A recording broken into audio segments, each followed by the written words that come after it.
In an unprecedented and earth-shaking decision, the British Supreme Court has struck down Prime Minister Keir Starmer's most controversial financial move, plunging the government into chaos and igniting what many are calling the most explosive political scandal in modern UK history. £22 billion vanished without a trace. As legal shockwaves ripple through Westminster and the public's fury mounts, the monarchy has broken its silence. King Charles, normally reserved and symbolic in political affairs, is reportedly furious, demanding to know how such a catastrophic failure in oversight was allowed to unfold. This isn't just a political embarrassment, it's a crisis that threatens to collapse Starmer's leadership and potentially leave a lasting scar on British democracy. At the heart of the storm is a stunning Supreme Court verdict that didn't just question Starmer's authority, it annihilated it. Legal experts are calling the ruling historic, as the court unanimously declared that the Prime Minister's directive to release £22 billion in public funds bypassed essential constitutional safeguards. The judgment stated in stark terms that the move was not just unlawful, but recklessly dangerous. It was void of any legal effect and stood in direct violation of established precedent. For a sitting Prime Minister, this level of legal condemnation is virtually unheard of. This wasn't just a technical error, it was a public disrobing of power.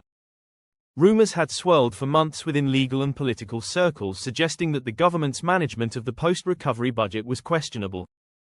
But no one foresaw the brutal clarity and speed with which the Supreme Court would act. In a courtroom packed with lawmakers, journalists, and civil servants, the Chief Justice read the ruling aloud. The room fell silent. Shock and disbelief hung heavy in the air.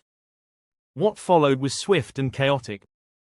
Government insiders scrambled as pressure mounted, and scrutiny intensified. The £22 billion was intended for economic recovery, funding infrastructure, bolstering social care, and aiding vulnerable communities. But according to watchdog reports, the financial records related to these expenditures were incomplete, riddled with inconsistencies, or in some cases, entirely missing. When the court demanded a transparent audit, what it received was a patchwork of redacted documents and non-answers. That's when the entire story began to unravel. Internal Treasury memos revealed that Starmer's own cabinet had been warned. Civil servants had flagged the high risk of mismanagement, and auditors reportedly struggled to follow the money trail. Yet despite these red flags, the green light was given. Billions vanished into a maze of shadowy government contracts and untraceable expenses. Now, the legal system has caught up, and the reckoning has begun. In Parliament, the fallout was immediate. Opposition leaders erupted in outrage, calling for Starmer's resignation and demanding an immediate public inquiry.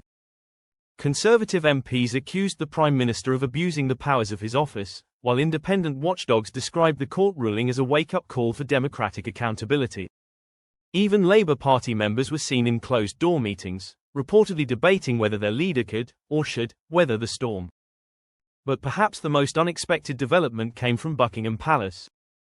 In a rare and dramatic intervention, King Charles has reportedly stepped in, shaken, enraged, and determined to understand how this failure of governance occurred under his watch. The king, traditionally silent on government affairs, received a series of classified briefings outlining the scale of the scandal. According to insiders, what he read left him not only furious but deeply disturbed. While his late mother Queen Elizabeth II often maintained a stoic neutrality, Charles has long expressed a passion for moral leadership and transparent governance. And this time, he isn't staying quiet. For a constitutional monarch to intervene in active political turmoil is highly unusual, but the gravity of the situation appears to have shattered royal restraint. The king is said to be alarmed not only by the mismanagement but by the very real possibility that the British people have been deliberately misled. The £22 billion at the centre of the scandal wasn't just another government expenditure, it was public money, collected during one of the most financially difficult periods in recent history, and promised for the nation's recovery. The Supreme Court has now torn apart the legal foundation of the directive that allowed this money to be released. The documents reviewed by the court, and later by the king himself, pointed to a disturbing pattern of secrecy, negligence, and potential corruption. According to palace insiders, Charles was visibly shaken during one of his briefings and is said to have asked pointed, unfiltered questions. Where exactly did the money go? Who authorized the transactions? And why were civil servants' warnings ignored? For a monarch whose public image is built on responsibility, modernization, and ethical duty, this scandal is deeply personal. His involvement, while still behind the scenes, is already sending tremors through Westminster. Ministers who once dismissed the outrage as political theatre are now confronting the reality that they may have lost not only public trust but also royal confidence. King Charles may not have legislative power, but his influence remains immense. A monarch expressing anger, even privately, can shift public opinion, drive media narratives, and force political resignations. This moment also carries enormous weight for the king's legacy.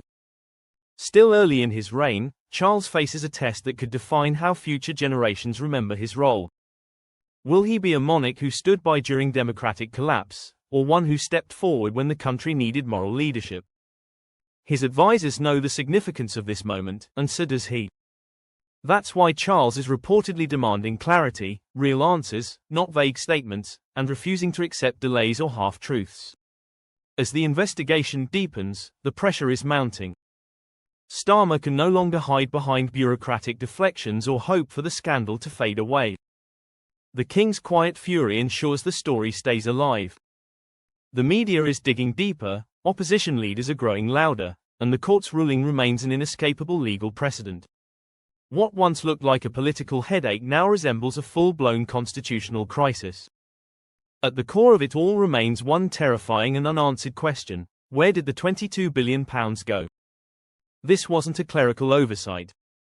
It wasn't an unfortunate budgetary mishap. This was a vast, calculated, and ultimately opaque disbursement of public funds. Signed off by the highest office in the land, executed under questionable authority, and now revealed to be riddled with inconsistencies, the financial directive is unraveling under scrutiny. Investigators, auditors, and oversight committees are now tracing the trail of money, through complex contracts, buried paperwork, and heavily redacted disclosures. What they are finding is even more disturbing than initially feared. Insiders within the Treasury and parliamentary committees have confirmed that the original justification for the allocation of the £22 billion was framed as economic recovery and resilience. On paper, it sounded justifiable, necessary even, but those broad terms helped avoid rigorous scrutiny. When Parliament requested breakdowns of the expenditures, responses were vague. Billions were allocated to infrastructure, community development, and social care, yet no reports followed, no contracts were presented, and no timelines for completion were released.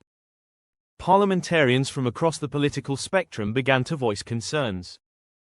But those concerns were repeatedly brushed aside by Starmer's administration, who insisted that the delay in transparency was due to bureaucratic slowdowns and that everything would eventually be made public.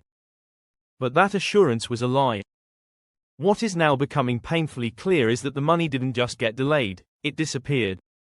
This scandal, now fully ignited by the Supreme Court's historic ruling and King Charles's mounting pressure, is rapidly spiraling into the most severe challenge of Keir Starmer's political life.